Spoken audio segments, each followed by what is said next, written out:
దాదాపు మీరు చూడొచ్చు నా ఫోన్లు ఇప్పుడు మీకు చూపిస్తా. ఒక 500 మంది తోని ఫోన్లు చేపిస్తా ఉన్నారు. ఏమని బెదిరిస్తా ఉన్నారు ఫోన్లు చేసి. ఇవన్నీ మిస్డ్ కాల్ చూడొచ్చు. ఇగో ఇప్పుడు కూడా గదే ఫోన్ కాల్ ఉంటాయి. మీరు చూడరు ఇవన్నీ ఫోన్లు గవే. ఫోన్లు చేపిస్తా ఉన్నాడు.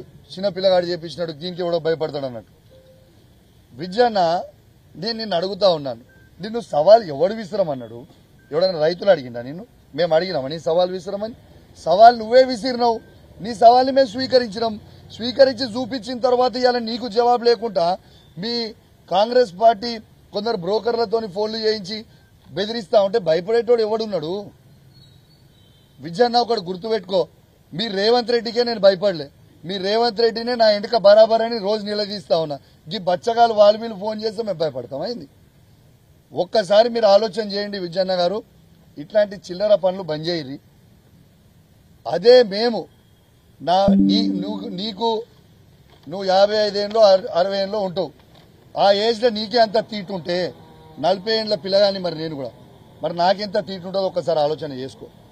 నువ్వు ఇష్టం ఉన్నట్టు చేయదలుచుకుంటే నా ఇష్టం ఉన్నట్టు నేను కూడా చేస్తాను.